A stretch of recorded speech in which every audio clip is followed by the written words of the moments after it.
Yo, what's up, guys? We're back. We're going to be doing another video. Me and Fitz are here. We're going to do a UFC 301 kind of recap, talk about what we bet on, the fights, and then we're going to do a little bit of preview for UFC St. Louis. So, what's up, man? How you doing tonight? Good, man. I mean, 301 was great. I had a great night. A lot of the favorites hit. It was a lot of chalk, but had a real successful night. I know the card was getting a lot of slack coming in. Just I think that was a lot due to like a UFC 300 hangover. I always kind of knew this was gonna be a good card. Whenever you stack a bunch of Brazilians on the card, especially fighting in front of their home fans, they're gonna go out there and fight for their money. And I think the card delivered. I know the main event was, a little lackluster, but I enjoyed the card throughout, and I'm ready to go break it down. Yeah, dude. I mean, the only thing that I didn't really like as much is like freaking Madonna came and she stole all the fans. Dude, there was like fucking. It seemed like there wasn't that many people there, like because like it wasn't loud. It wasn't like a regular Brazilian crowd. I don't know if you like thought the same, but I felt like even UFC 283 too. Like the last couple of times they've been to Brazil, the crowd just hasn't really like delivered like usual. But I guess it is what it is. Yeah, I definitely think the UFC got a little unlucky. I mean, I know they had the return of Jose Aldo, which was a huge success. That's a huge draw, but not getting Pereira on the card or any of the up and coming Brazilians, it was tough. Pantoja's just not the huge star, but it's nice to see. This was his first fight, I think, in Brazil in like 10 years. So it's nice to see someone like Pantoja get that homecoming and get that championship win in his home country. Kind of one of the more memorable moments of his professional career, I would think, and he's someone who's definitely, earned that. Yeah, absolutely, man. So let's get into these fights. First fight of the night, we had Alessandro Costa coming in against Kevin Borjas, and this was one of the closest fights on the card. I actually think it closed pretty much a pick 'em by fight time, and it didn't really play out that way though. Costa came out there, and the first round I guess was competitive, but I thought Costa won the round, and then round two he ended up hurting him and finishing him on the ground. So pretty good performance by him, and he's already been in there with some top guys, like Steve Ercik, things like that. So I wouldn't be surprised if they gave him another big fight next, but definitely a good win for Costa. And what did you think about that fight? Yeah, I agree. I mean, that Alexo Grasso, Diego Lopez, Brazilian Mexico team is really among there with the best gyms in all of MMA, and especially outside of the U.S. And it might be the best gym. Them and the MMA nerds. They're really doing some great stuff out of that gym. Costa has nasty leg kicks, and the Peruvian MMA scene was one I was really in on. Whenever I would see these Peruvian guys on Contender Series, I liked them. I thought they had a lot of promise, but starting last week when that guy laid the huge egg against the fighter on short notice, some of the red flags are starting to show with the Peruvian MMA. And I was on Costa here. The leg kicks are nasty. He's had some tough luck in the UFC, but look at the competition, man. Losses to Steve Erceg and Amir Albazazi. I mean, that's insane. That's an insane level of competition for a guy just getting his foot wet in the sport in the UFC. And Alessandro Costa is going to be a top 15 guy. He's going to develop, and I'm excited for his future. Yeah, for sure. And what do you think about Borjas? I mean, he, like you said about Costa, he's had two really hard fights too. With he fought Josh Van, now he fought Costa. Do you think he's going to stick around at 125, or what would you kind of look for him to do next? Yeah, so I know I said that the Peruvian MMA, it's something you should kind of pick up on. Maybe they're not the best fighters, but I still think Borjas has some good skills. He's a slick striker, man. I like his head movement. He has good boxing, and those knees are nasty, but I don't know. He's just not on the same level as someone like Alessandro Costa, and it's a tough matchup for anyone in the division. So can't blame him too hard. But I don't think he has the same ceiling as someone like Costa, or even a ceiling as a top 10 fighter. He'd have to make some major improvements to his game, really change it up. Yeah, man, 125, that's just a hard division. But this next fight, we had Ishmael Bonfim. He came in here against Vince Bichelle. Big favorite and kind of just got the job done pretty easily. So I'll let you go first on this one and tell me what you thought about this fight. Yeah, I was on Bonfin here. I was, really heavy on him to get the finish, which he didn't do. So that was, hurt me a little bit, but still happy to see him get the win. And I do think Bonfin showed a lot of development in his game. He showed he can go 3 rounds and preserve his gas tank. he's someone I think we would think, would be a prime candidate as a gasser, someone who could have, one successful round and then die out.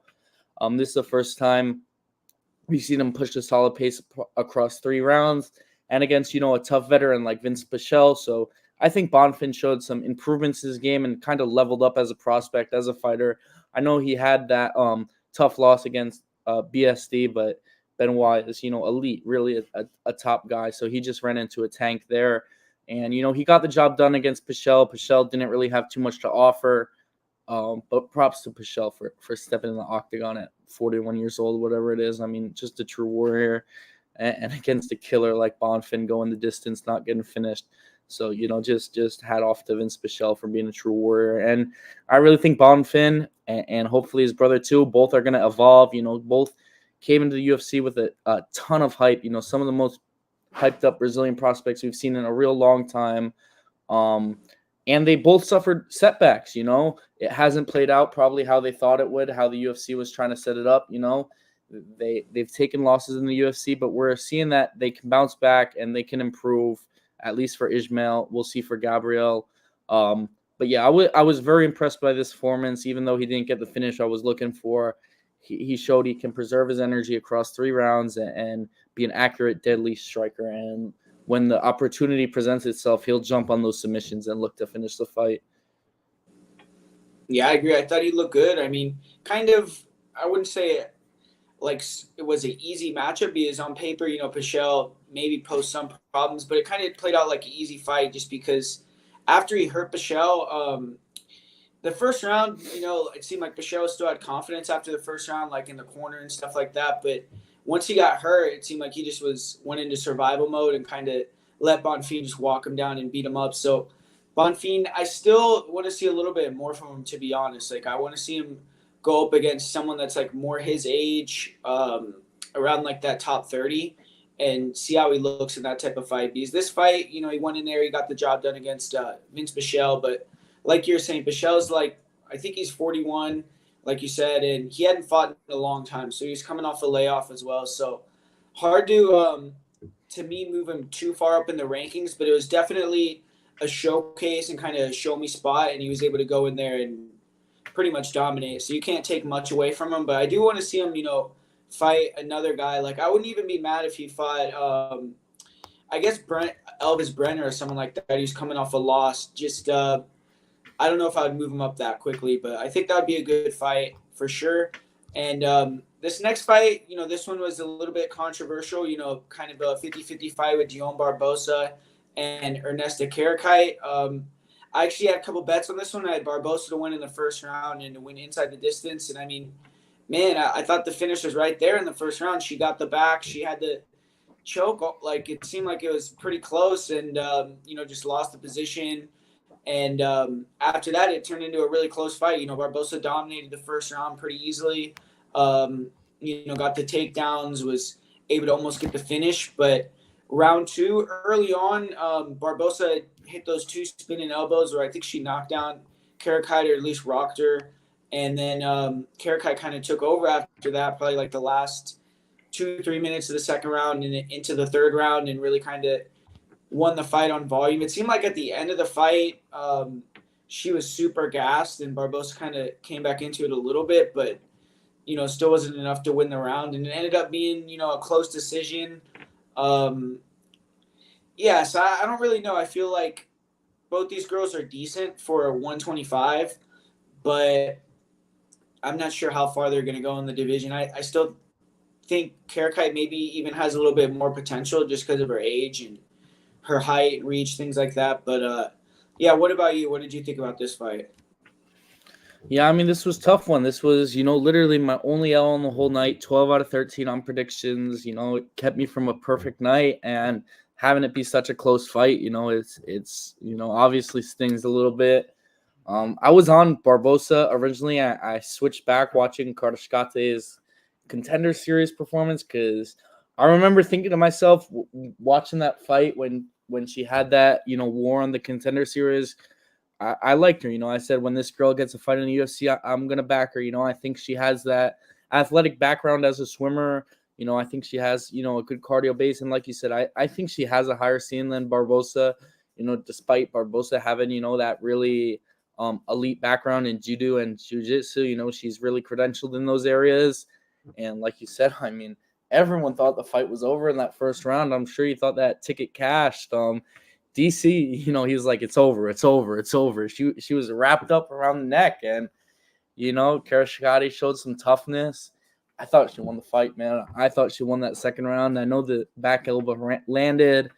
I think it knocked her off balance more than rocked her. I mean, she was stuffing the takedowns, but it is what it is. I think both these girls are different, and it just adds to, a weak talent pool at 125. So it's exciting to see new competitive faces in that division, especially Barbosa, skillful fighter, but someone like Karashikati, she's going to be an entertaining fighter, especially in the women's side of things. You're going to want to tune in when she fights because she throws out a lot of volume, kind of just looks to scrap.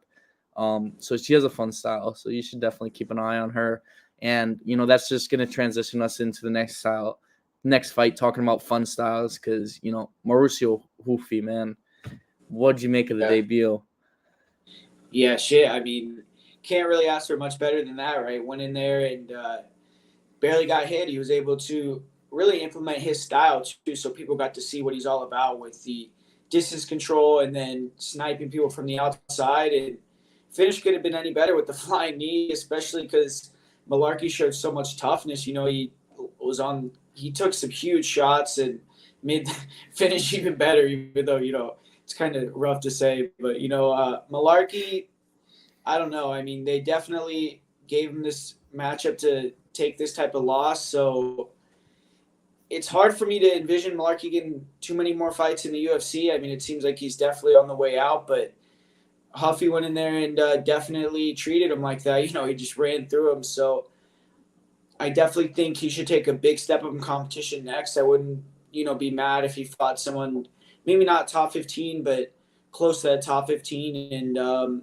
see if he can deliver again, because it seems like he could potentially be one of these guys that's going to move quickly into the rankings, things like that. And yeah, man, really impressed with his performance for sure. Yeah, everyone's saying, but emulating that Conor McGregor, karate striking style.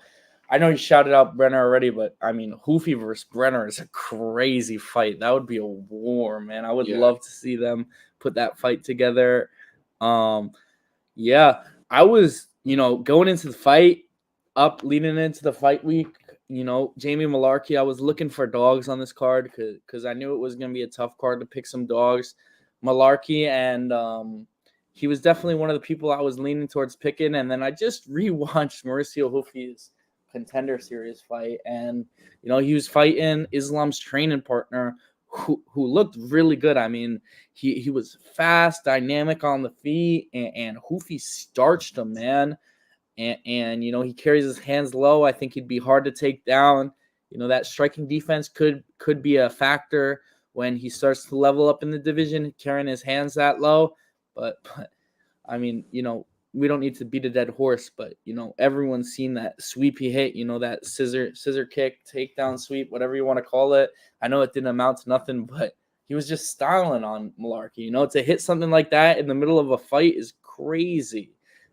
Just shows, his level of confidence, where he's at. In his UFC debut, he's pulling off, crazy moves. And this is someone I think the UFC is going to get behind. They're going to hype up. And I'm really excited for the rise of Mauricio Hufi. And everyone, is definitely going to be tuned in for his next fight.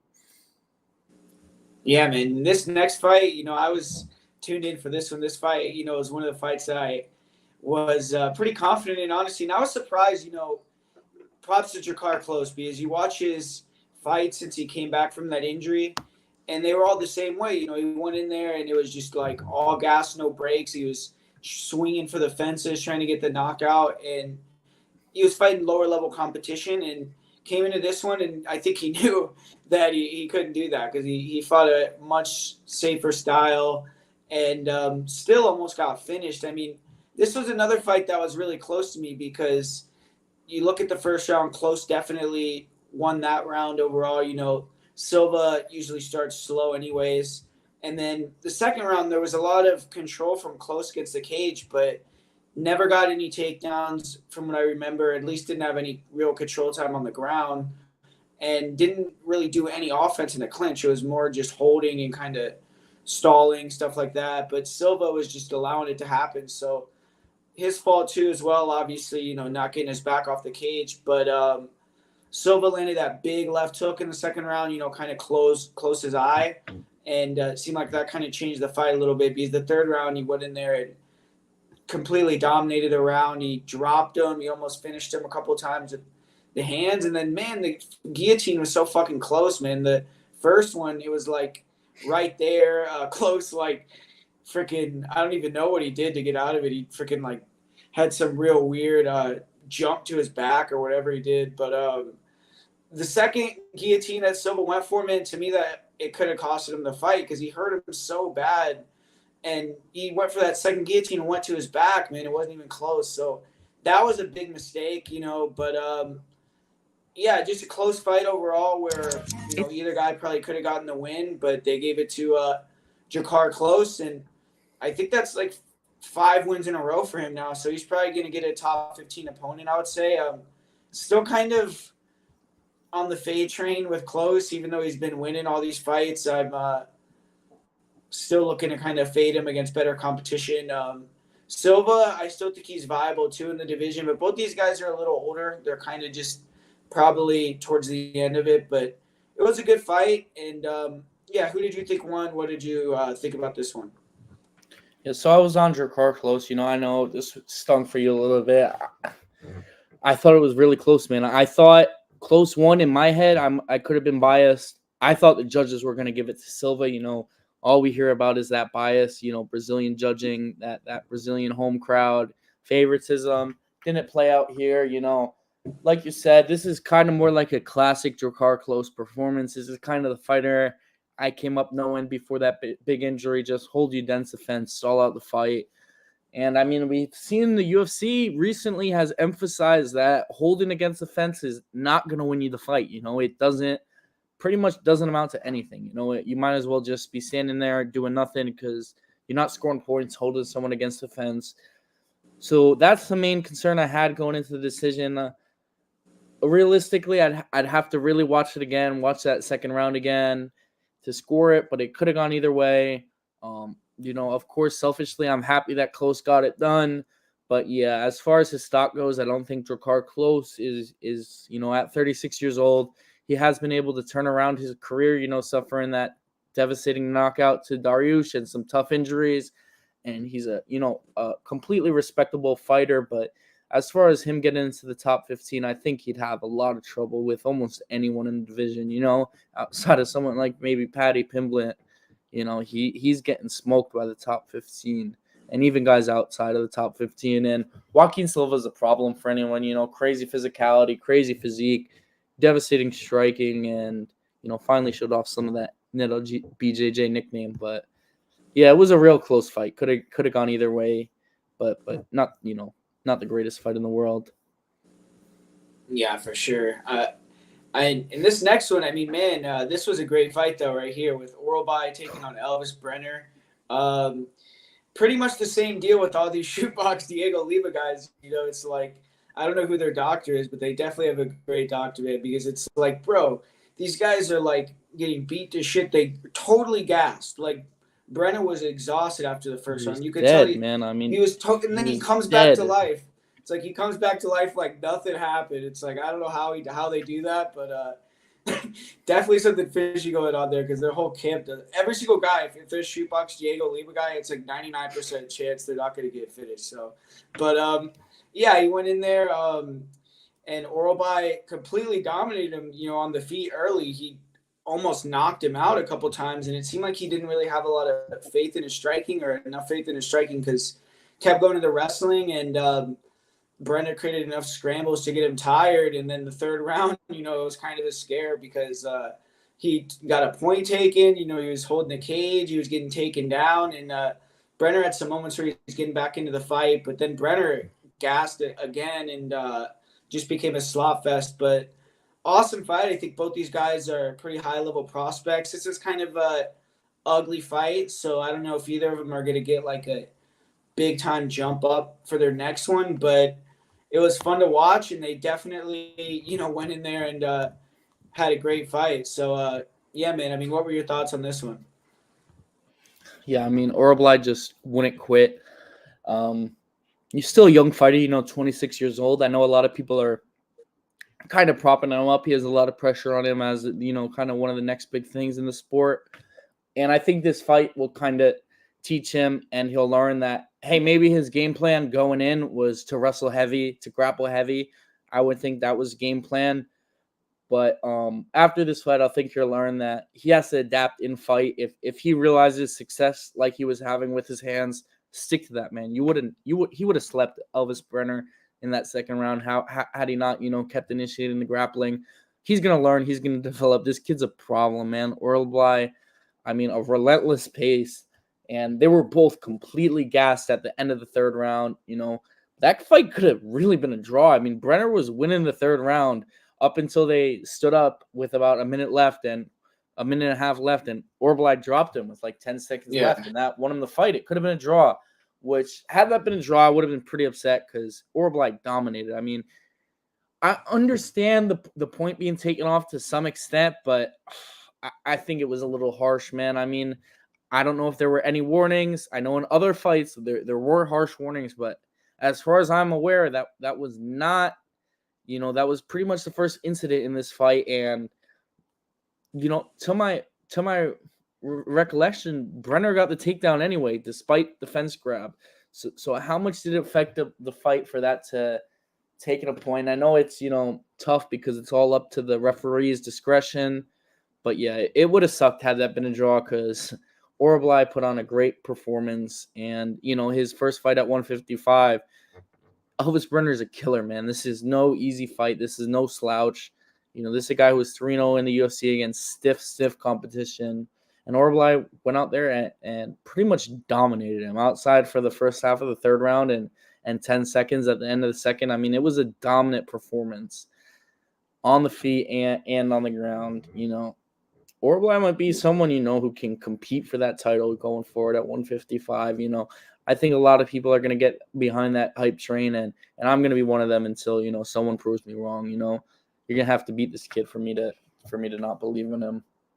Yeah, the only thing I'm worried about, like I was saying, is just he needs to have more faith in his striking or just pace himself better because he doesn't hold guys down the best. If you notice, like when you fought Uros Medic got up like 10 times or something, 7 times, something like a lot. So he had to get like 7 takedowns. And then this fight, he got quite a few takedowns again where he's really pushing like a crazy pace. So I think either he needs to get better top control or better just his stand up is good. He just needs some more faith in his hands, I think. So, but yeah, he's a great prospect, and like you said, he's only 26, so definitely someone to keep your eyes on. But good shout out to people in the chat a little bit. Jimmy the Drunk in here with a couple comments. My bad, guys. I'm gonna look at the chat a little bit more. I haven't been looking at it as much, but some Fitzmagic comments. There we go. Steve Ursig beat Steve Ursig. Yeah, we're gonna get to that one. MA Batting Mastermind. What's up, man? We're gonna talk about that card right after this, so just keep listening, and we'll get to that in a little bit. But what's up, bro? And all right, yeah. So let's get in this next fight here: Yasmin Lucindo versus Karolina Kowalkiewicz. Don't really got a lot to say about this one. Kind of went how I expected. Lucindo was pretty dominant everywhere in that fight. On the feet, she even was able to do decent in the grappling too. And KK, she was able to do what she does in terms of toughness, stayed in the fight for all 3 rounds and tested Lucindo, but pretty easy win.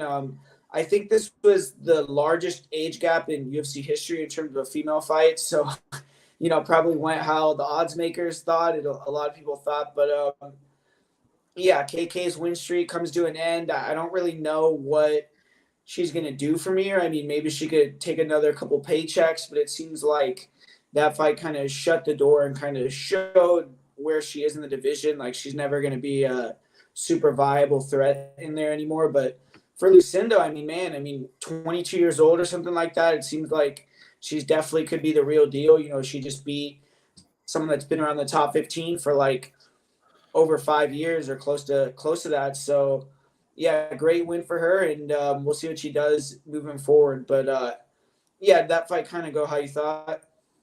Yeah, exactly. I had Lucinda by decision. It was a pretty straightforward, easy bet. I got that at like plus money, plus 110, even odds. Um, Carolina's kind of like, the Andre Arlovsky of women's strawweight at this point. She'll beat up on the real bad girls, especially with that lower talent pool. But Lucinda's someone who has, a real future, and at 22 years old, it's crazy. I mean, whole life, whole future ahead of her. She puts her, nose on the grindstone. She'll develop into a great fighter. Just got to stick with it, and she'll do that. So I'm excited for Lucinda.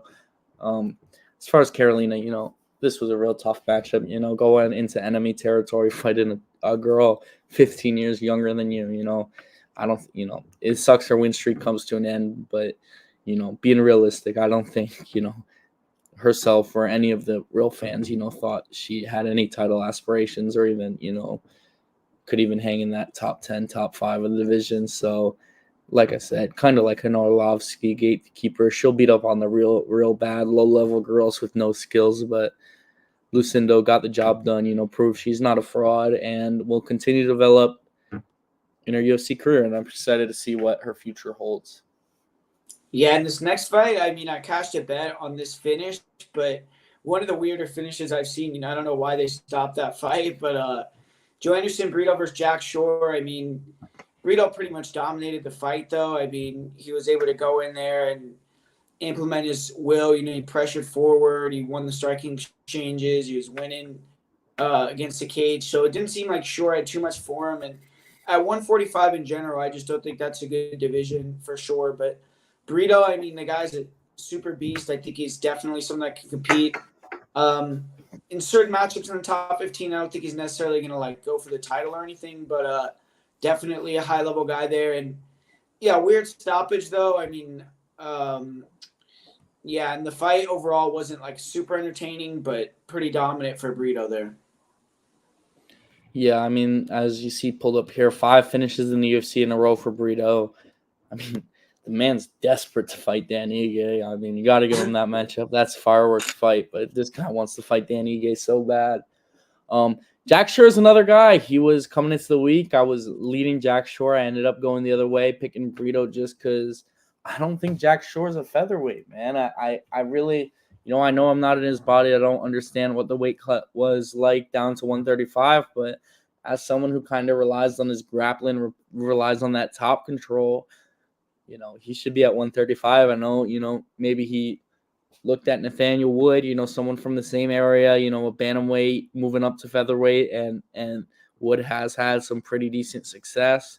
But even in that case, I think he's a 135 or two, and yeah, that's really what held me back from picking Jack Shore. I think that Brito has the holes in his game where he's a fighter who is very dynamic, but he's someone who can definitely be controlled. If someone comes in and pushes a grappling heavy style, we've seen it. JSP was dominating him, but Brito won't quit on himself, and he'll dig for submissions, dig for ninja chokes. I'm a big fan of Brito. He's someone who's going to go out there and always entertain the fans. Real explosive guy, carries that power throughout the fight, and yeah, got the job done. I know it was a weird finish, but it was a pretty nasty cut on his leg. I didn't like the look of it. He was on his way to winning the fight either way. I mean, Jack Shore really almost had nothing. Even had he gassed, I don't think Brito was slowing down. I know that narrative, was trying to be painted that he was putting in work to gas Brito out, but Brito wasn't going to go away. So I had a ticket on the knockout as well, so I was happy. I know it's not the most conventional knockout, but cashes, and this was a great way to end the prelims. I'm excited for Brito. This guy is, whoever he fights in the octagon is going to be an exciting matchup. Brito's a real fun fighter. And Yeah, I see that Jimmy fight, the Drunk shouting out Brito versus Onama. Yeah, That's a sick fight. Onama, yeah, I think, would that give would be good. problems. Yeah, that would be a striking fight though. So I mean, you wouldn't have to worry about him getting laid on, but it definitely would be like explosive either way. Whoever wins that one, that'd be an awesome fight for sure. But man, this next fight, I mean, pretty much a setup fight right here. Paul Craig. I feel like at 205, he actually should have stayed there. I mean, I get that he had a couple losses there, but there's not as many dynamic guys on the feet at 205, and he was able to pick up some big wins. But at 185, I mean, it's just his striking is not good enough to compete with very many guys, even outside the top 15. I don't think, and he doesn't have that takedown threat. So I just don't see, even though Paul Craig, yeah, he's had a great career and he's been able to do way better than you think anyone would have imagined when he signed with the promotion. But I think he's kind of coming to the end. And for Barallo, even though he got the highlight reel finish and it was, awesome and everything like that, I don't know. I mean, I wasn't super impressed with the performance. I feel like his boxing was really sloppy in that fight. It seemed like he was just really over eager to get the knockout, kind of pushing his punches and things like that. But yeah, either way, he ended up getting the finish. And just like his teammate Mauricio Hufi, I mean, the Fighting Nerds, it seems like they're doing something right, man. They're just going out there getting win after win. So he's kind of the leader of that camp and undefeated in the UFC. He's pretty much had easy fights in every fight except for that one matchup he had with Murdoch, where it was a close decision there. But yeah, I do want to see him get a step up. I feel like if he fought Cannonier or someone like that, we'll see. I think it would be competitive. But yeah, I mean, this fight to me, it didn't really show much for me. Yeah, I think you make a good point about Paul Craig. At light heavyweight, he's kind of able to expose some of the lack of skills some of the heavier guys have, just because they're able to rely on that power, on that knockout power. And that's how he has had a lot of success with the submissions in his career. I mean, he's huge for 185. He was way bigger than Cal, but there's a big skill discrepancy. And I know he said it wasn't the most impressive performance from Cal. He was kind of, hunting for that knockout, but someone like Cal Barallo, I think, is a real cerebral fighter. He's kind of like the head of his camp. So I think that was just kind of something that was in the game plan, and he just had a lot of faith in his hands, I would want to say, and he really wanted that first UFC knockout. So maybe it was just kind of like he knew he had the capability to knock Paul Craig out, so maybe he hunted it. But, in a matchup like this, I don't hate it too much, especially a fighter like Cal who has really, really high fight IQ. And as far as a matchup with Jared Cannonier, I mean, we cannot that's a massive, massive step up in competition, like a huge, huge step up. I mean, I'm all for it because of the success this guy has had in the UFC. That's 7 fights, 7-0 in the UFC. But they should have progressed him a little better. They should have been, increasing the skill levels of the guy he fought a little more. And he could have been on pace to be a top 5 fighter already. If he fights someone like Cannonier, Hermansson, that's, going to put him at the deep end of the Shark Tank. So we'll really be able to see where he is. And I'm a big fan of Cal. I really like his personality. I like the guys, he's one of the guys I think, will devote his life to MMA. And those are kind of like my favorite fighters, that just, absolve themselves in the sport. And he'll be an ambassador for Brazil, for that MMA Nerds team for a long time to come. And I hope he really does something special with his career, because he definitely has the potential. Paul Craig, I've been a fan of this guy for a long time, a long, long time. He's had some spectacular moments. I think his plan, he said he was going to retire last year. So who knows what the future is going to hold for him. I hope this is not the last time we see him. I'd like to move back to 205. I think you make a good point. I think, no need to kill yourself on the weight class. You have no title aspirations in this division. Go have some fun fights, low-level fights up at light heavyweight, and then call it a career. But, yeah, this was a great way to start the main card off, and a big favorite hit.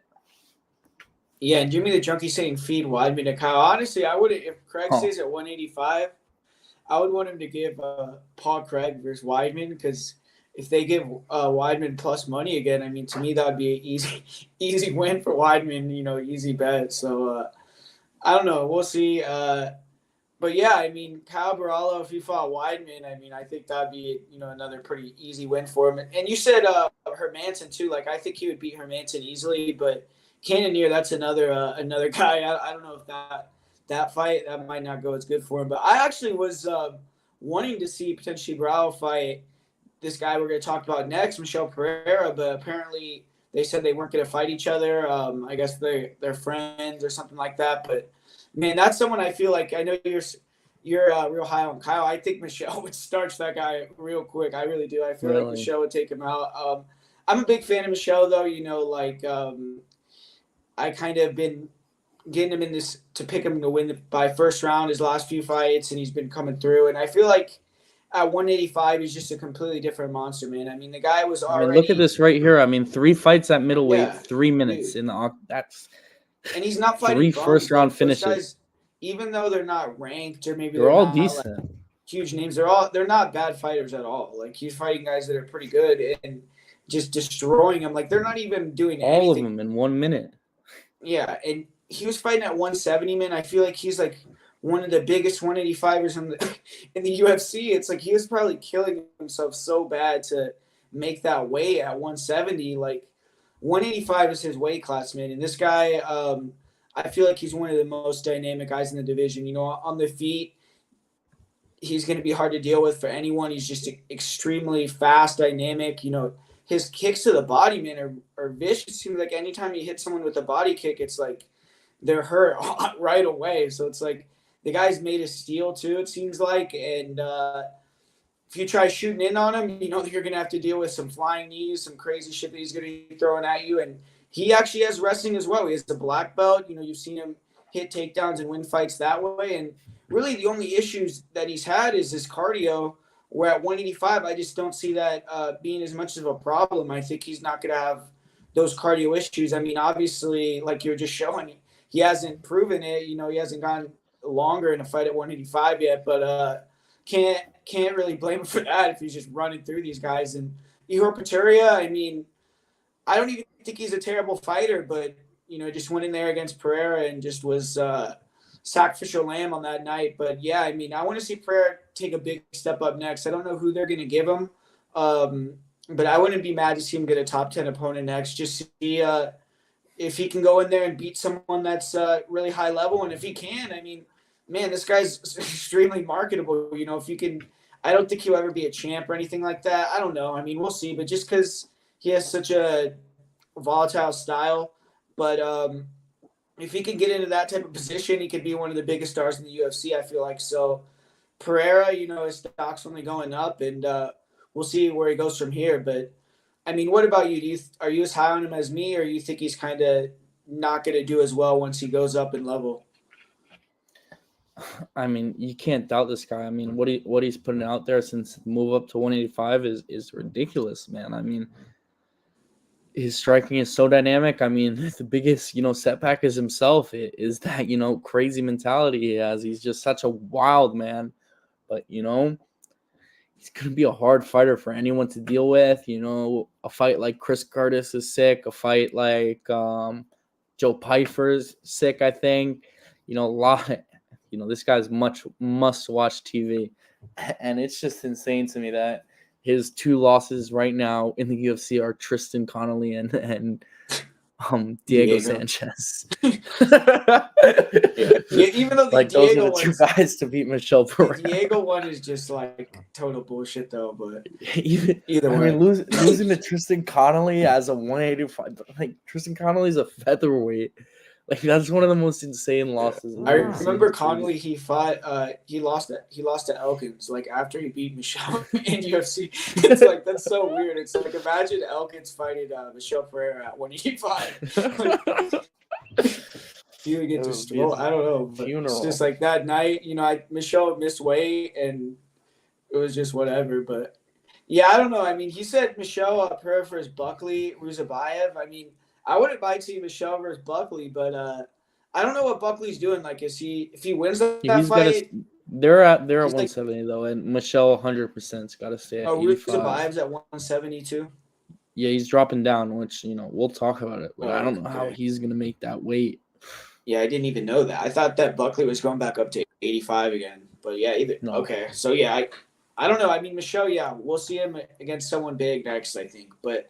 Talking about, you know, someone that dropped the ball in this next Vitor Petrino against Anthony Smith. I mean, not even that he lost, because if you listen to my breakdown and you were on my Patreon, you know that I bet on Anthony Smith to win via submission as a small bet. And I always knew that, it was kind of like closer to a 50-50 fight than what the line was. Even though I didn't have the balls to kind of go on Smith just because he wasn't going for it in a lot of his recent fights. And I still think he's taking too much damage and will get exposed when he moves up and fights certain guys. But Petrino, I mean, I don't know what the fuck. That was a horrible, like, I don't know what he was doing. Like, he just sat in the guillotine and then he pulled the guy into guard. It's like he just basically gave up the fight.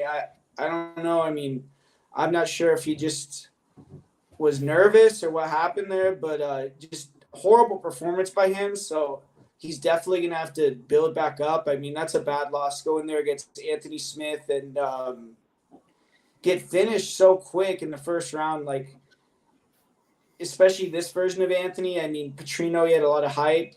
And now I think he's going to have to get, 2-3 more wins before we see him in this type of situation again. So Anthony Smith, I mean, I think he's on borrowed time, but he just, got himself a little bit more life. We're going to probably see him go in there and fight someone above him in the rankings next. And if he can somehow get that one, then we'll see how he can keep going. I mean, it seems like he always has the confidence in himself where he's going to be the champ in his next fight. He could beat anybody. So we'll see. But, yeah, Anthony Smith, you can't hate on him for that performance, went in there and got the job done.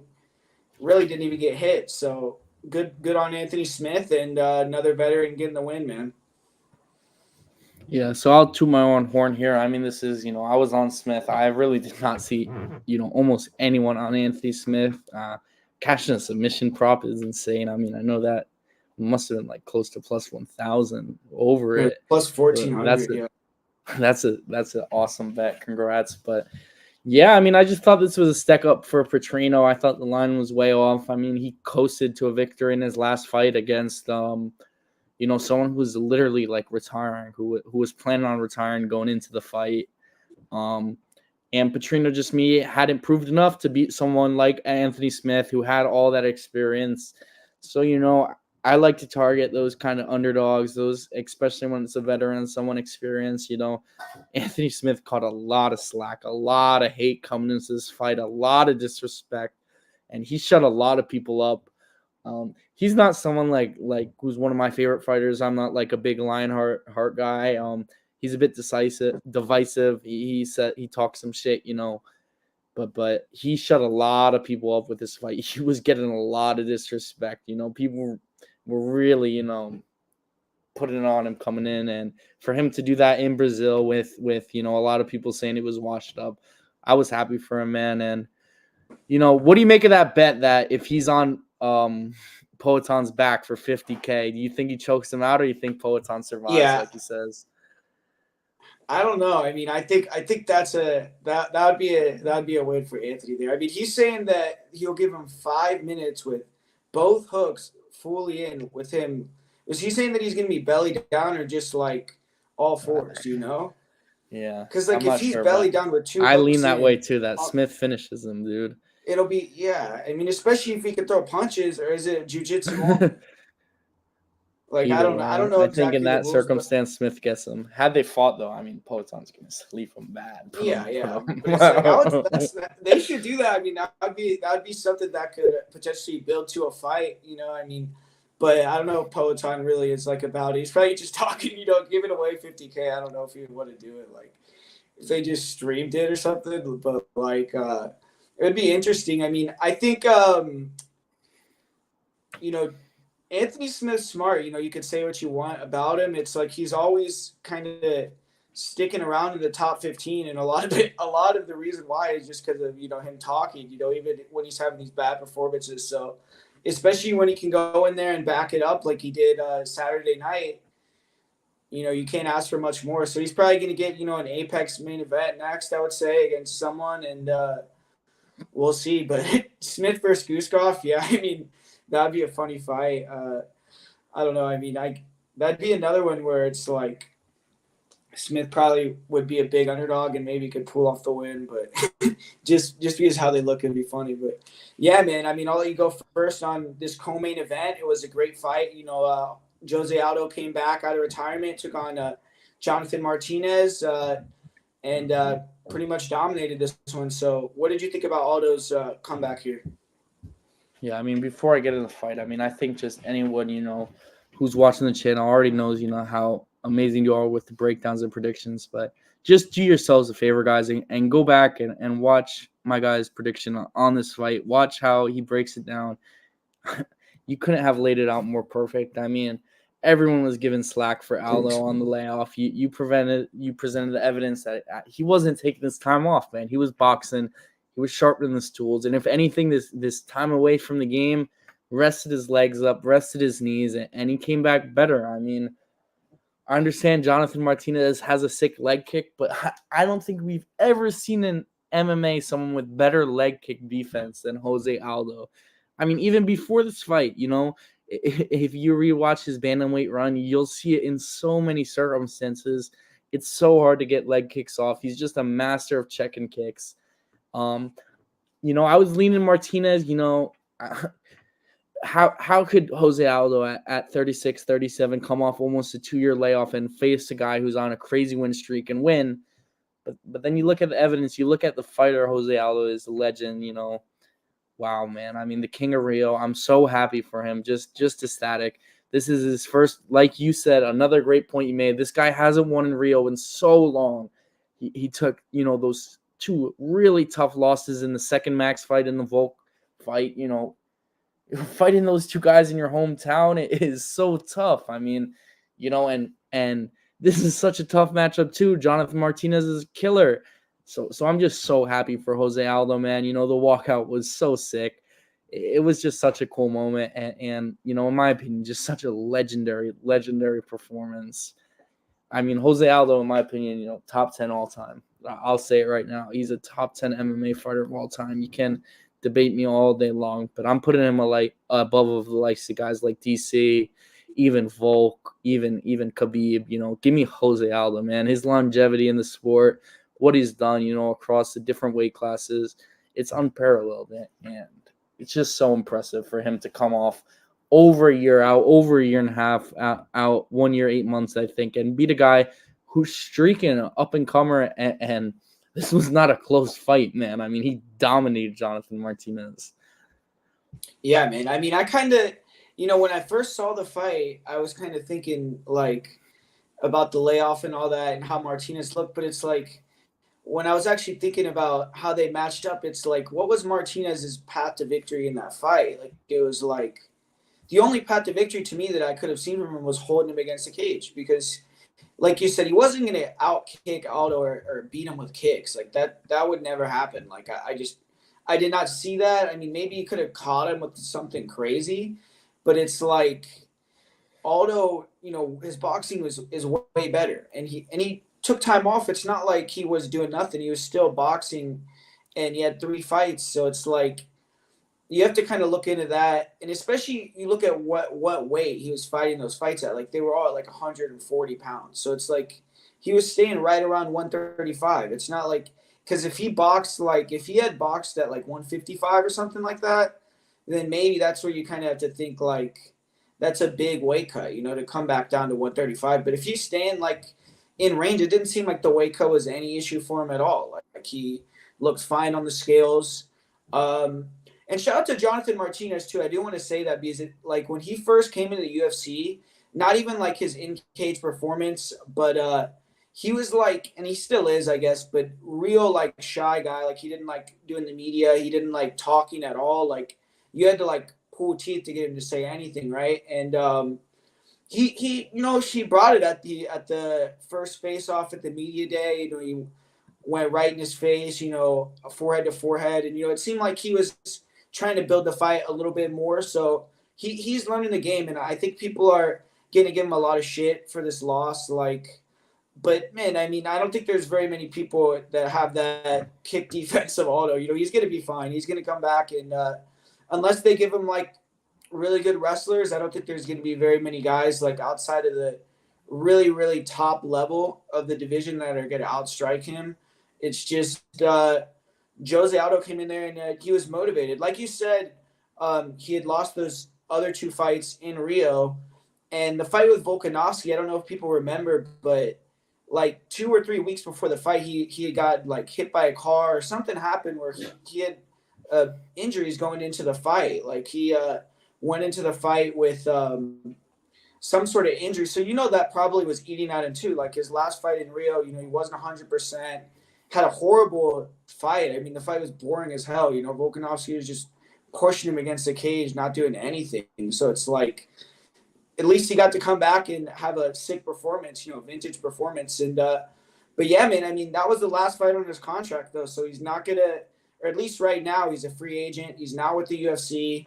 UFC better throw it back at him. Yeah, I mean, you think how do you not retain Jose Aldo after that performance? He was talking about after the fight, like he would want to come back and fight O'Malley. Like, you think that if O'Malley beats Merab, would you want to see that? Him versus Sugar? Hell yeah, that's a cool. I would want to watch. I'd probably favor Sean, but give Aldo the title shot, dude. Yeah, I'd like to see Cejudo. That's a fun fight. Cejudo? Aldo versus Cejudo. They were supposed to fight. I remember like right before COVID or something. Maybe it was during COVID, but they had it was going to be for the title. It was at 135. And then I think Henry had to pull out or something. But yeah, is Henry going to be able to fight anytime soon though? Like, didn't he have that injury, the shoulder or some shit?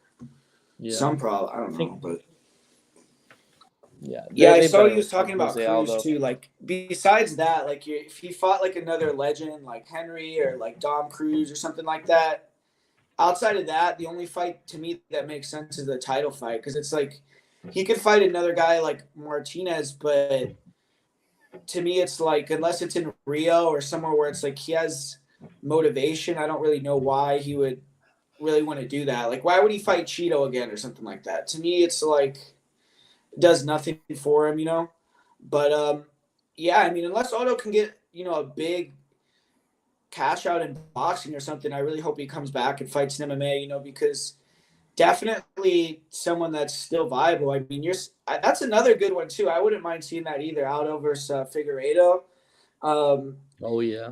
Yeah, that would be a sick fight too. Honestly, I mean, that'd be a good one. There's a lot of as long as it's another champ, someone that has the same type of. I think obviously Aldo's better all time than Figgy and Henry, but it's they have that same level clout type thing. Then I think that it's a cool fight. Especially I want to see Aldo fight a 5-round fight if it's against one of those guys too, because it seemed like he wasn't even tired at all. Especially if it's going to be a striking fight with Henry. The only reason why I don't know if I want to see that fight is because fuck, man, Henry might just hold him against the cage for 25 minutes. It could be fucking boring, dude.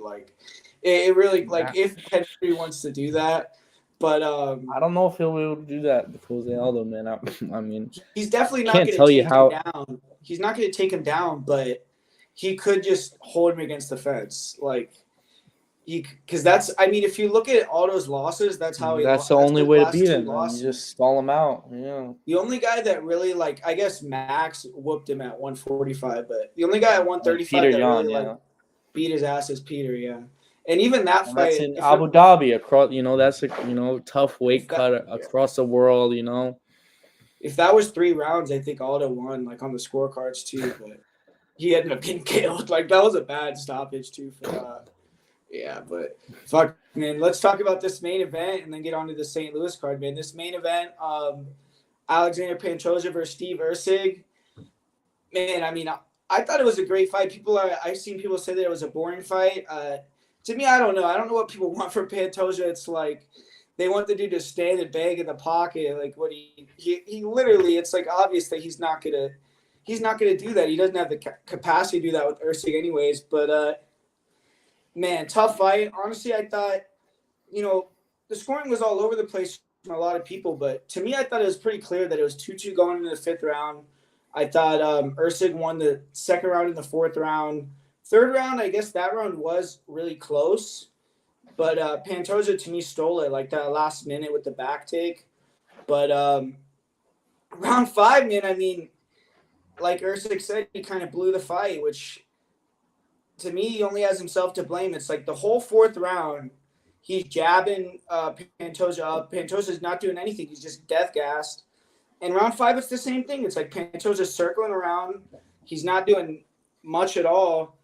And then Steve Erceg wants to engage in the grappling with the guy and ends up getting reversed. And that's how he loses the fight. He ends up getting put on his back, and Pantoja rides out the win. So, man, real minor adjustments, and I think Steve Erceg would be the champ right now, but Pantoja retains, and I think that's two title defenses now for him. He's going to have a third one against someone potentially, so he's moving up there in the rankings in terms of one of the best flyweights of all time. But Steve Erceg, number 10 coming into this fight and came in, and I thought he did a better job than Brandon Moreno, than Royval. I mean, I thought it was a more competitive fight. So Erceg, I think, should be in the top 5, even with the loss.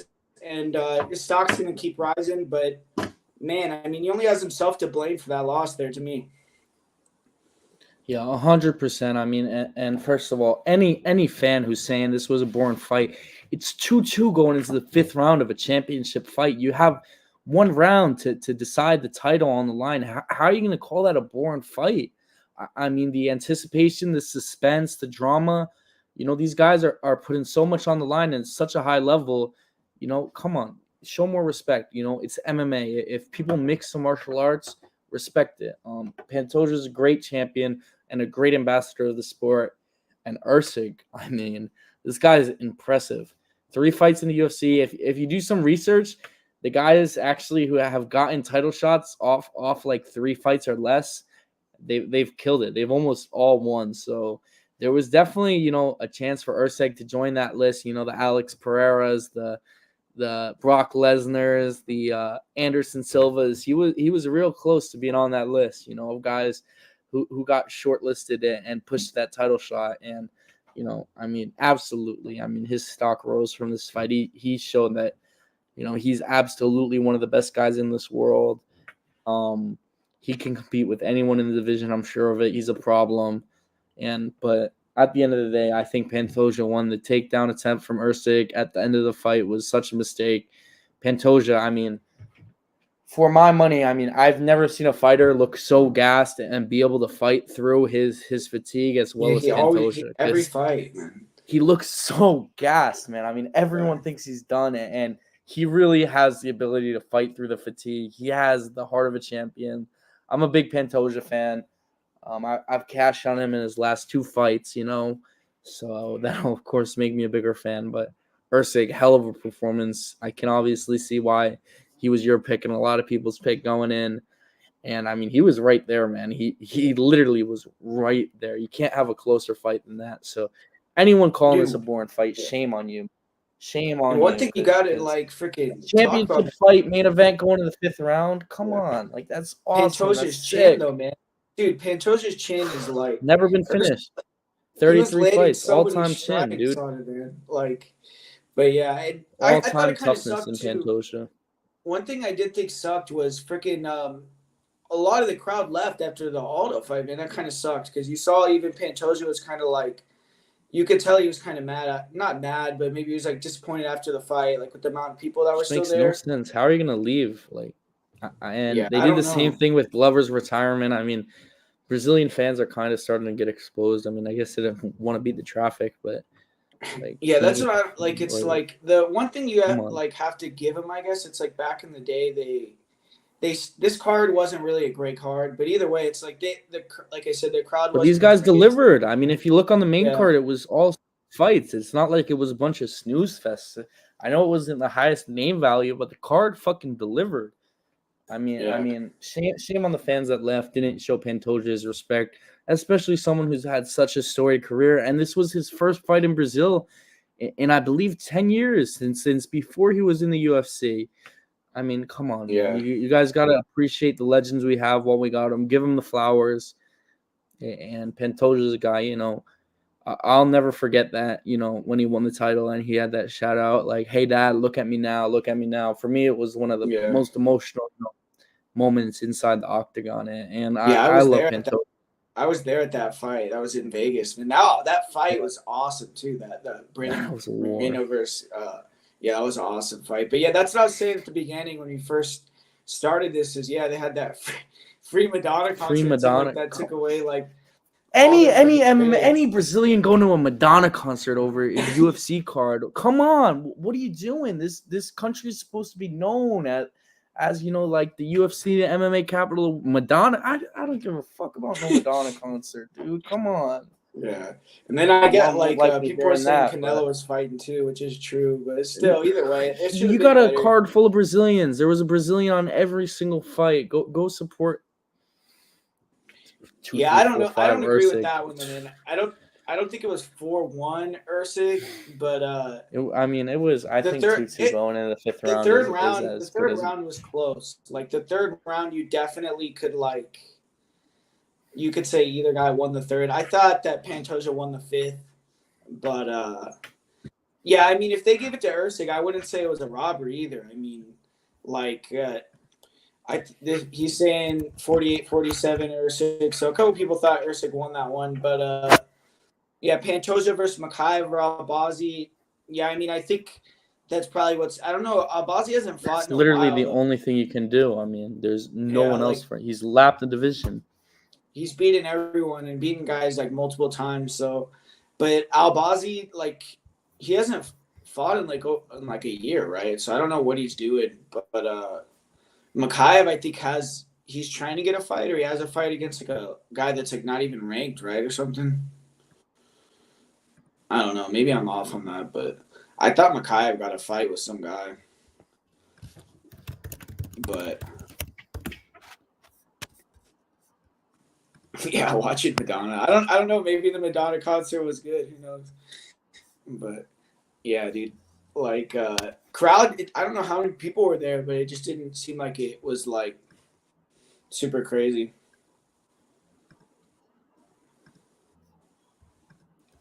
Yeah, and I mean, I think that pretty much covers it for this card. I just kind of want to show, some of the stuff I did. I'm in Pantoja here, slapped some nice parlays here. You can't show the betting on shit. YouTube. Yeah, you can't show like the actual bad. site, like a betting site. You can get banned for that. Damn. So I had no clue. Definitely. yeah, my cut bad. that. Yeah. But yeah, I think I don't that know covers why, it. Let's. but Me too. I mean, who knows anything? yeah, you want to But pull yeah, up that St. Louis card? 100%. Let's get right into it. Yeah, Makhachev isn't booked. I know Perez got booked against Tagir Ulanbekov, which that dude he didn't fight for like I'm so 2 happy years, for and Perez, he's man, coming and back he's just quick, so man. active. Yeah, hopefully he could keep it going for sure. But yeah, man, talking about this card, we're just gonna kind of give like quick breakdowns because I still got to look into a few fights on this card. Like I don't even have like a good read on some of these, but yeah, first fight of the night, JJ Aldridge versus Veronica Hardy. This is one that I'm kind of confident in. I mean, JJ Aldridge is a girl that I've always liked, like her style. Southpaw. I feel like she has a real professional style where she's really solid everywhere on the feet. She has good distance control and she can snipe that left hand, and then she can mix in the takedowns too. And she's gotten a lot better with that. But this fight, I think this is a hard style for her, man. I mean, you got a girl in Veronica Hardy that's a really good mover. She has good footwork, and Aldridge, she's real stationary, and she likes to kind of stay heavy on that lead leg to box. And I feel like Hardy, with it being southpaw versus southpaw, there's going to be a lot more opportunities for Hardy to land leg kicks, things like that. And I feel like Aldridge is going to have to really push the grappling, but I think Hardy could shut it down. I think Hardy could do better in the clinch too. So I'm kind of leaning with Veronica Hardy here. Yeah, these are actually two girls I actually really like. I one of my best bets ever. I cashed a huge ticket on Veronica Hardy against Juliana Miller. She was a huge underdog, and that was one of my favorite bets ever. It was like the first fight of the night, and I just knew it. And Gigi Aldrich is another girl I favor in almost all of her fights. And hearing you be confident in Hardy is not what I like to hear because I like the underdog odds on Aldrich. I think she's just a little bit of a better fighter. I really like her boxing and think she'll be able to maybe mix in some takedowns. But yep, Veronica Hardy is definitely no slouch. So this is a tough fight. Just take it to go to decision. I'm sure it'll be like minus 300, 400 though. But close women's MMA fight. Just lock it up, go to the decision. But I'll take the underdog value on Aldrich here, at least so far. I'm a little higher on her overall skill set as a fighter compared to someone like Veronica Hardy. Word. All right. So the second fight, we got Jared Gordon versus Kevin Jousset. To me, I mean, I got to look in this one a little bit more, but probably a dog or pass to me. I mean, Kevin Jousset, city kickboxing guy, but to me, he doesn't move his head like real stiff striker, even though he has good length and good offense. But Jared Gooden, he really only has that lead hand, the jab and that check hook. So as long as Jousset doesn't get hit by that and can use the jab, he's probably going to win. But I wouldn't be shocked if Gooden just knocked him out, just because I don't think Jousset is the best defense. But, yeah, that's kind of what I think about that one. Yeah, me too. I don't know how sold I am on Jousset as a prospect. Gooden's someone, we saw have original sit in the UFC, didn't work out, and then worked his way back. So, he's a gritty guy, not going to give up on himself. But tough fight to call. I think Jousset might be able to just outpoint him, stay a little ahead and edge out a decision. But I don't think there's too much value there around minus 250. Yeah, and this next fight, man, this is a great fight right here to me. And it's a fight where I think they tried to set this one up before, and I know for sure that these guys have been talking shit on social media for years. And Charles Johnson's always like that. He's talking shit to everyone in the division, but it's more like in a playful way. But either way, he's good at building up the fight. But yeah, this is a good one. I mean, Jake Hadley's coming after that loss to Cody Durden, so we're gonna have to see how he bounced back from that mentally, especially coming into St. Louis to fight someone like hometown guy. But yeah, I'm kind of leaning towards Hadley here, just because I feel like he's gonna hit harder and pressure, probably throw more volume with the boxing. Johnson's tricky though. I mean, he could maybe land some big shots and mix in some takedowns, but I'm kind of leaning Hadley right now. Yeah, me too. I mean, I'm definitely a bigger fan of Hadley. But just for the record, I cannot pick a Charles Johnson fight to save my life. I mean, whenever I pick him to win, he loses. Whenever I pick him to lose, he wins. I mean, I have really the only fight I might have gotten right on this guy is, taking him to lose against Makayev. I might have faded him against Durden, but everything else, I mean, I've been wrong. And his last fight was very impressive. I mean, going out there, he had a really tough round against that, Kazakh guy, whatever he's from, Azat Murkhanov. Got dominated in that first round and battled back, walked through the fire, won. Like you said, this fight's in his backyard. I don't know. This might be a Charles Johnson spot. He might go, but I'll go Jake Hadley. I'm a big fan of Jake Hadley. I like him. I like his style. I like his personality. I think he'll be able to mix it in. He's a more well-rounded fighter. But yeah, I can't pick a Charles Johnson fight to save my life. Yeah, it's Johnson is really skilled, it's and he has a lot of weapons, so it's hard to fade him. It's you always know he has a chance to win, but yeah, I'm leaning Hadley. But this next fight, man, this should be an action fight. Definitely excited for this one with Trey Waters taking on Billy Goff. Trey Waters, he cashed a huge bet for me in his last fight when he fought maybe it was 2 fights ago, or maybe I'm not sure, but he fought Quinlan, and he was a huge underdog to Josh Quinlan and was able to just easily win that fight with his range. He's, I think, the tallest guy in the weight class and has pretty good ability to kind of snipe from distance, and he has power too. So he's a pretty big problem, but you got Billy Goff, he comes forward, uses his boxing, and it seems like he gets hurt in every fight, but then comes back and gets the finish. So kind of a hard fight to predict to me. I mean, if Billy Goff can get on the inside and get his boxing going, definitely could see him knocking out Waters, but Waters maybe could, catch him and knock him out as he's coming in too. So I think this fight is probably not going to go the distance. I think someone's going to get knocked out. I guess I'll lean with the underdog for now with Billy Goff. Yeah, and this is a fight we saw a lot of live movement. Goff opened up actually around minus 200 from what I've seen, and the line has flipped onto Waters. I'm not going to lie. I really need to familiarize myself a little bit more with Billy Goff. Need to rewatch his Contender Series fight, his fight in the UFC. But I think the size of Trey Waters is a huge problem for anyone in the division. Yeah. I know one of my guys calls tall fighters. He says they have a giraffe syndrome where they're kind of wobbling on those legs and they get rocked easily. But some of them, when they really know how to use the range, like we'll talk about him in a couple fights, but if he has that Sean Woodson sniper style, those long, lengthy guys are a problem, man. And as a wrestler, no one's as hard to take down as a tall guy who knows how to defend takedowns, because that leverage they have, that length, it's such an advantage. I mean, them being able to use that length to dig the whizzers, dig underhooks, I can't explain it if you've never grappled before how much of a physical advantage that is, having that length. And Trey Waters is a freak. I mean, he might be the tallest guy before Rustabov gets in there later on in the night. But yeah, I think there's a decent value on Waters at minus 153. But like I said, I really am not that familiar with Billy Goff. I got to give him some more credit and look into this fight a little more. It's definitely big, man, for sure. But this next fight, I mean, talking about a fight that's not going to go to decision, Waldo Cortez Acosta taking on Robelis Despain. I mean, I don't know. You're still kind of in the show me something with Robelis. Not show me something because he's already kind of killed people, but it's like we've barely seen him fight at all. We've not seen him take a punch.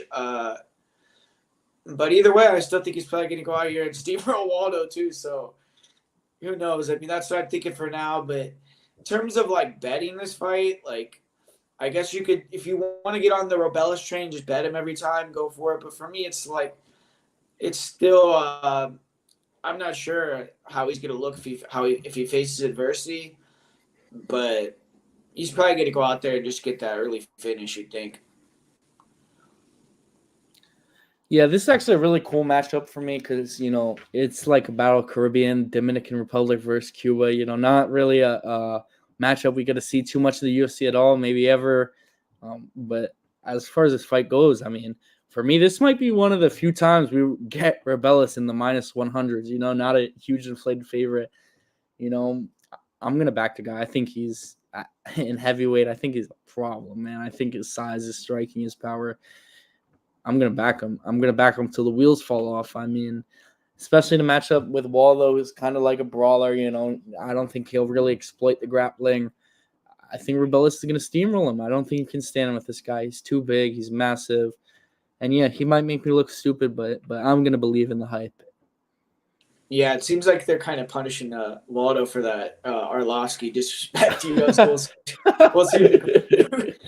But yeah, and this next fight, this one's really interesting to me. I thought it was going to be a pick 'em. I'm a little bit surprised that Hooper is like becoming a bigger and bigger underdog. I mean, Borshev, to me, it's like he showed horrible grappling in the UFC. Like, if Hooper can put him on his back at all at any point, he's going to have a good chance to either finish the fight or get Borshev really tired. Like, so I feel like it's a 50-50 fight to me. Hooper's going to be really outmanned on the feet, but he's shown, a good ability to take damage and eventually find the takedown. And Borshev, a really good striker, but still kind of green in MMA. I really don't know. I mean, I guess I'll say Borshev right now. I mean, you'd think he's training with a lot better wrestlers than Hooper, so hopefully he's getting better and can keep it standing. But I see Chase Hooper, he's a guy that, and it sometimes happens with these young guys that come to the UFC, it's like you get painted with this brush. It's like people still see Hooper as the guy that debuted in the UFC like 5 years ago.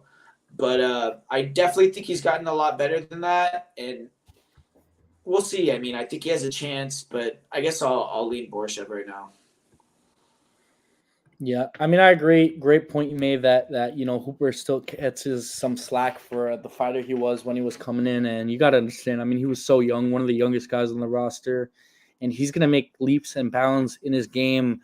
I mean, as far as this matchup goes, it's just so, it's just such a construct of styles. Borshev is someone who's all striking, literally zero grappling, And almost the opposite can be said about Hooper. All grappling, zero striking.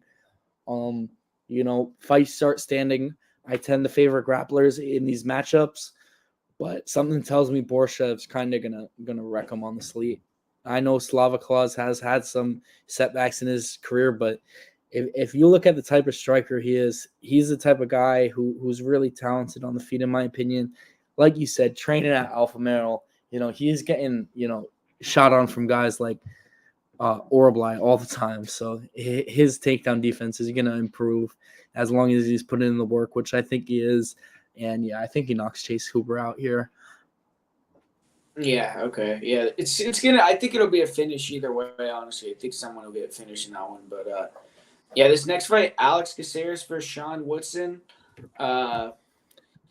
Interesting fight once again, man. I mean, I feel like Alex Caceres, he's had like 4 careers in the UFC, and he's been doing really well recently. He's been able to get some upset wins, even in his loss, like when he fought Sadiq Youssef and lost. He almost had Sadiq Youssef out of there a couple of times. He dropped him with the head kick and had some pretty big moments. So I definitely think Caceres, he's live here as a dog. If he can get to the back on Woodson or get into a position in the grappling where he could be in kind of a dominant spot, you can maybe do something there. But I feel like Woodson, if he can keep the distance and use that boxing, he's probably going to be able to get the job done here. I mean, Caceres, I don't think is going to be able to compete in that kind of type of fight on the feet. But yeah, Caceres is tricky though. I mean, if he can get to the back, like he's good at getting to the back from standing. So if he could do that, or if he can land, a kick or something, then maybe we could see him do something. He's a really experienced guy, but I feel like Woodson's probably going to get the job done. Yeah, I lean Woodson too. I think on the feet it's all Woodson. I know Bruce Leroy is known as a striker, has a fun style light on his feet, but Woodson's a far superior boxer in my opinion. But like you said, I think, I have Caceres' Tapology pulled up here. He's been taking a lot of grappling fights, man. So it looks like he's really looking to develop that point of his game at this point in his career. We could see maybe even a shift in styles as he starts to get up there, as a veteran. But until he shows me in the UFC that he can really, implement the takedowns consistently, he's just a little too flaky of a fighter for me. I definitely might flip on Caceres as the week goes on, as I see him match up, but I think Woodson's going to get the job done. But this is definitely a fight I could see playing out very closely. So tough to call. And this next one, man, this is one that's tough to call for me with Tabitha Ricci versus Tecia Torres. I'm always fading these girls, their first fight, they come back after pregnancy. It seems like they always perform, way worse. So Torres is in that position right here. But if you're looking at it just matchup-wise, I mean, Torres should win the fight. Like, she has way more experience against way higher level opponents.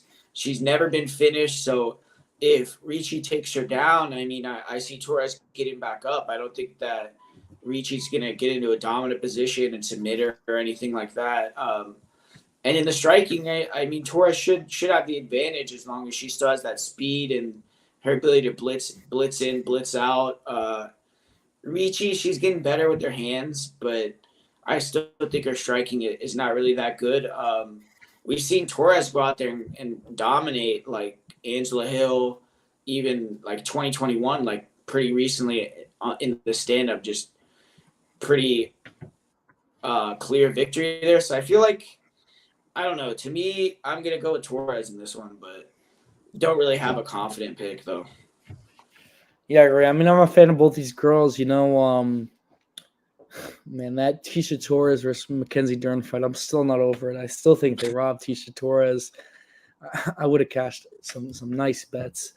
But it's just so tough to trust a fighter coming off of pregnancy, It really is. I mean, but she's taking a long time off, and have there not been this extenuating circumstances, I think it's Torres all day. Had this fight taking place a couple years ago, right after the Dern fight, it's Torres all day. And maybe she'll come back and won't be the same fighter. But, I think if that's the case, her and Raquel Pennington are in a position where they probably don't need to fight. They're probably set for, well off in life. She's not fighting for a paycheck. She's fighting because she has ambitions of herself as an athlete. And, this is like not to be corny or whatever, but she's fighting pretty much on Mother's Day, and she's a new mother. I think that means something to her. I think it's going to be important. And I'm going to back Tecia Torres could get the win as an underdog and have a good performance here. I'm a big fan of people, like I said, when I was talking about Cal, who are invested, they put their lives into the sport. I think those are the best guys you can back in fights. And someone like Tecia Torres, who's married to a fighter, I think that's a great sign because both of them are especially, married to a champion. They're both achieving their goals together, both striving for greatness. And, her and Raquel Pennington every day are motivating each other. So, yeah, I think as long as she doesn't come back a shell of herself coming off the long layoff and the pregnancy, I know we discussed it, but it wasn't really like she talked about retiring or anything. It wasn't like, she's like, hey, I'm done, and then just kind of flipped the switch and decided to come back.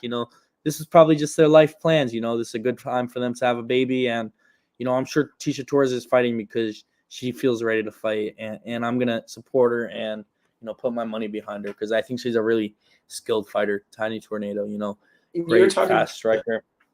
About the Mother's Day thing, it's actually true because I was listening to an interview she had, and she was saying that this is the first time that she's going to have Pennington as her last name, like on her kit and all that, because she wants to have the same last name as her daughter or something in the cage. So I guess like she was saying that that's like a meaningful thing. But yeah, so hopefully she can go Pennington, yeah, so hopefully she can go in there and do her thing and look good. But man, this next fight, I'm really intrigued by this fight.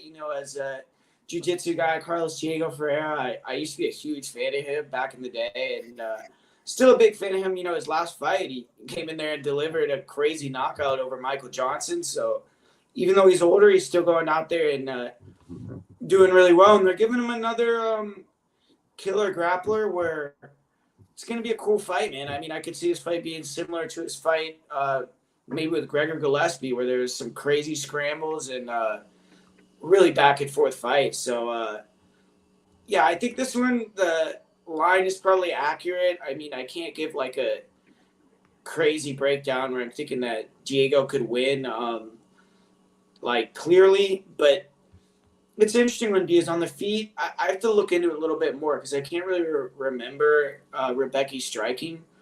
But if Ferreira can create those scrambles and make it more of a stand-up fight, then maybe it could be closer than the odds indicate. But I just kind of got to go back and remind myself how Rebecca is as a striker. But, yeah, that should definitely be a great fight.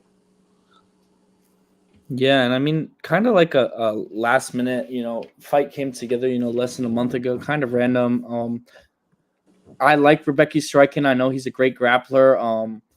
I think he had that one really impressive performance against Loic Radovich. I believe so. A lot of people think Rebecca's, really the real deal, man. I mean, they're real high on him, but this is a big step up, fighting guys like Nick Fiore and Roosevelt Roberts. Carlos Diego Ferreira is legit. I mean, you talked about the Gregor Gillespie fight. That's absolutely, if you want to watch MMA grappling, the Gregor Gillespie versus Carlos Diego Ferreira fight, if you want to see scrambles in MMA, it might be the best fight you could ever watch for an in-fight MMA grappling. It was so sick.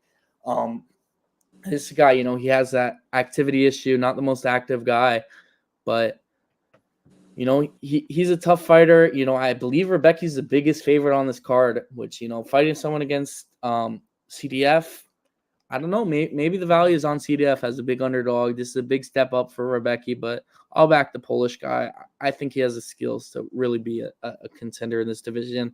And I think when you remind yourself of your striking, you'll see he's a complete fighter and has a really high level on the feet as well.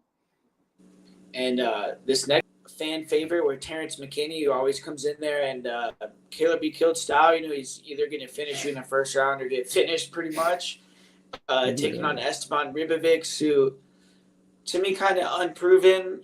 He's from I don't know if it's the Peruvian scene, Argentina Argentinian. maybe. Yeah, so Exactly. he isn't like someone that's from like a real proven MMA scene, and yeah, I feel like he's not necessarily like. I don't know about his grappling, man. I got to see how his grappling looks. I know with Lloyd Kurzabov, he was able to get back up to his feet and do a decent job, like in terms of that. But with Lloyd, he doesn't have any sort of threat on the ground, like to submit you and things like that. And one thing about Terrence McKinney is his back attacks are good. So if he can go out there and get the back take early, he can maybe submit Ribovics. But on the feet, Ribovics is really good with the body shots. Against a guy that gasses, that's kind of a quitter. I don't think that someone that's throwing body shots is a great opponent to have. So if this fight gets extended, Ribovics is probably going to take him out. But yeah, interesting fight. I think McKinney definitely has a chance to get that first round sub. Yeah, maybe I'm just not as familiar with Esteban as I should be, but this line is confusing to me. I mean, as far as right now, I'm all over McKinney, man. I mean, he's just, way higher level, has a higher pedigree of fight in, and could knock him out, could grapple him. I know McKinney has literally no gas tank, man. If you dig into this guy's career, he might have no wins that go out of the first round, which sucks because if McKinney has cardio and a chin, he might be, John Jones, because his striking and his grappling, I mean, they're really good. He has great power and great wrestling and great submissions, just no chin, no cardio, nothing to speak of. So real tough guy to trust, but Esteban Ribovic, I don't know if he's of that level to beat Terrence McKinney. I got to look into it a little more, but as of right now, I'm all over McKinney at the dog odds. I mean, one of my favorite plays of the card. Yeah, I could be wrong, but I'm pretty sure like probably why Ribovics is the favorite is because he's never been finished before. So his one loss is a decision. So it's like, yeah, if McKinney doesn't finish him, then Ribovics is probably going to win. But I think that's probably why the line is like that. But yeah, the line's getting wide. I mean, if you see it's at -200 on that Jazz book, so if the line keeps moving like that, you might be able to like get an even better price on McKinney. But yeah, that's McKinney to me. It's like a guy I could never trust though. Like I don't have good reads on a lot of his fights either. But yeah, this next one, man, Alonzo Menifield versus Carlos Ulberg. Really good fight here too. I mean, the winner of this one is going to be probably one or two fights away from a title shot at 205. I mean, two guys that have been looking pretty good. I think it's pretty obvious what they're going to do. I think Menifield's going to try to take him down. Ulberg's going to be trying to snipe him from the outside. So I'm leaning towards Ulberg, but this is definitely one I got to look into a little bit more. I really got like a in-depth breakdown for this one yet. Yeah, I mean, there's a couple guys I mentioned, but Menfield's really a guy tough time predicting, man. I mean, he's someone I was looking to fade, a lot. Especially, I was all over Menifield in that William Knight fight. One of my biggest plays ever, dude. I swore Menifield would kill William Knight, and he lays an egg. And after that, I'm like, this dude sucks, dude. He's not going to win another fight in the UFC. And then goes out there and puts 4 in a row together. It should be 5. It should have. I think that draw against Jimmy Crute was Menifield's fight all day. But yeah, he's surging, but Ulberg, training in that, Izzy gym in that camp over there. I'm a big fan of Ulberg, a pretty boy. I think he's going to go out there and sleep Menfield, but Alonzo Menifield has made me look really stupid in his last couple of fights, dude. He's really been putting it together. I like the win over Justin Jacoby a lot and Jimmy Crute. Jimmy Crute's kind of a guy I think was overhyped, though, that I believed in a little too much and was never really on that level. But a win over Jacoby is good because Jacoby's a really good striker, but he doesn't present the danger that Carlos Ulberg does. Carlos Ulberg can knock people out with his jab. We've seen him do it in the UFC. He has some crazy, crazy power. The only setback we've seen is a fight he was dominating. He just completely gassed out against Kennedy Nzechukwu. I think he learned a lot from that fight, learned how to pace himself, and I think this guy is going to continue to surge up the division, and he's going to put Menifield to sleep here. Yeah, and then the co-main event. This is a really good fight. Joaquin Buckley pretty much begged his way onto the card. I thought he might have got that main event spot that he wanted, but they gave him the co-main event. Nursultan Ruzabayev is going to fight him, and Ruzabayev, he just fought recently, but didn't really get to fight. It was an eye poke, and somehow they gave him the win off of an eye poke. So it's kind of a weird situation, but he got the victory over Dumas, and now he's taking a huge step up a competition. Though to me, I mean, Buckley has been looking really good, and you were saying this fight's gonna be at 170. So to me, we're gonna see how Ruzabayev looks on the scales and everything like that. But for a 6'5" guy fighting at 170, I think maybe it's not gonna end the best, and I feel like Buckley is gonna get the win here. Honestly, I think that Ruzabayev is a little bit overrated. He's definitely dynamic. He's really tall, so he has that element. But I think if Buckley gets inside, he could bomb on him, get him out of there, or take him down. And cardio-wise, I think Buckley has a big edge. So for now, I'm leaning with Buckley. Yeah, I mean, make some good points. These guys both, I was there in Atlantic City. They both fought on the same card. Both had, pretty decent showings, good stoppages. Ruzabayev was a little weird with that eye poke. We got to see him on the scales at 170. We got to see him make the weight, how he looks, because he's going to be huge for the weight class. I don't know, man. It's a real tough fight. I've really been impressed with how Buckley's been looking in his last fight. So, Ruzabayev, someone as far as the UFC gone, he has 2 knockouts, but before that, kind of more of a grappling fighter. Kind of would look for the submission, so he has that in his bag. But this is by far for me the toughest fight to pick. Ruzabayev just has such a weird record, man. I mean, so many fights, 34-8-2. I mean, crazy the experience the guy has, and this fight's gonna tell us a lot.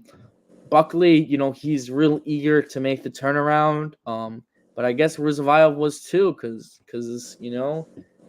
this fight, as far as a matchup goes, it doesn't make a whole lot of sense. I mean, maybe they're really high on Ruzabayev trying to push him, but if Buckley gets a win here, it's kind of like, Ruzabayev doesn't have that big of a name, even among the hardcore fans. I don't think this win does much for Buckley. It might have been the only guy willing to fight him. So I really would have liked them to see them do the rematch between Kevin Holland versus Joaquin Buckley. I think in St. Louis, that would have been a huge, huge fight night main event. They would have really built that up. So that's the fight I would have liked to see. We saw in that Kevin Holland matchup, Buckley, had a lot of problems with the length of Holland, but I don't think Ruzabayev's that strict of a striker. I'll favor Buckley here, but got to see Ruzabayev on the scales. If he looks good on the scales, at that underdog line, I might try to go for Ruzabayev. But this is, for me, definitely the toughest fight to pick on the card, besides, maybe the main event. Yeah, getting to the main event, Derek Lewis versus Rodrigo Nascimento. Derek Lewis, I mean, it looked like he was on the way out. They were giving him a tough fight with Marcos Rosario de Lima, and he went out there and flying kneed him, knocked him out in 10 seconds. And I don't think he would have got cut or anything, but saved his position like in the top 10. And now he's getting another main event, against a guy that he probably should run through. I mean, you look at Nascimento, he's had some okay wins against low-level heavyweights, but hasn't really ever stepped up to a Derek Lewis level.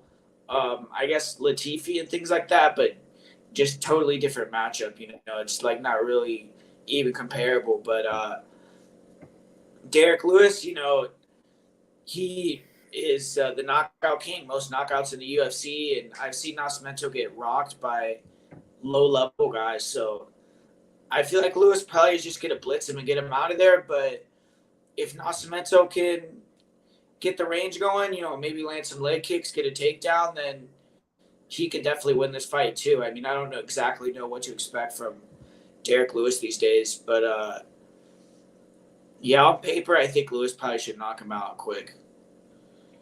Yeah, definitely, though, a fight you want to take a look at how Lewis is looking, the size he comes in on the scales, because he's a fighter. It's pretty obvious when he's training really hard and when he's, in real good shape for a fight. You can see it. If there's fights where he slacks off. He comes in a little heavy, comes in with a lot of body fat. I hope he's not going to do that here. I think his last fight, despite getting absolutely dominated by Jailton Almeida, he had a really good showing. Didn't quit on himself. Could have easily gassed out, just gave up his neck and gotten choked out, but he didn't. He chose to go with a hard 25. And I think that says a lot about where Derek Lewis's mindset is in his career, because if he's looking to take the easy way out, kind of just coast and collect paychecks, he doesn't fight 25 minutes against Jailton Almeida. I mean, everyone would have understood him getting choked out there, but he put in a real tough performance. So I know I said originally I was thinking Nascimento. To be honest, I got him confused with De Lima. I thought he was going to go out there and butcher his leg kicks, because Derek Lewis, I mean, he has, for such a big guy, he has such chicken legs, dude. If you watch this guy get leg kicked, I mean, I know he knocked him out eventually, but that Blades fight, Blades was chopping his legs off. So I think that's just such a hole in his game. He's, so top heavy. It's like a bowling ball on stints kicking Lewis's legs. But Black Beast is one of my all-time favorite fighters. So, Nascimento hasn't beat no one. 2 out of his 10 career wins are Dontel Mays. 20% of his MMA career is fighting Dontel Mays. I just don't know how you can rate him. Real tough fight to pick, but I'll at least at this point I'll flip and I'll go Black Beast knockout. Nice, man. So there you have it. That's UFC 301 recap, early preview on this Lewis versus Nascimento UFC St. Louis card. I'm going to be back. I'm going to do another breakdown predictions, official predictions later on in the week. And then this Friday, we're going to hopefully come on, do another live stream, talk about the fights, maybe do a couple other things. But yeah, guys, thanks for the support watching this video. If you watch it back, appreciate it. Hit that like button, comment down below, subscribe to the channel. And we'll be back soon giving you guys some more content. So anything you got to say to the fans, bro? Yeah, man, anything you guys, we're still, new to this, especially me. Any constructive criticism, I'd really appreciate. Just, be honest in the comments. Tell us what you like, what you don't like. And just on a different note, just every day, live life to your fullest, guys. You never know what life's going to deliver. Just go out there, enjoy life, especially, us as fans of the MMA. Just, I can't express how grateful I am to these fighters who literally put their life and the health on their line for our entertainment. I mean, these guys, they literally put their life on their line for us to watch and enjoy. So I'm forever, in debt, to these guys who fight in the UFC, and forever will have my respect. So appreciate them, appreciate all you guys watching it, and just appreciate life, guys. Yes, sir. All right, guys, we're out.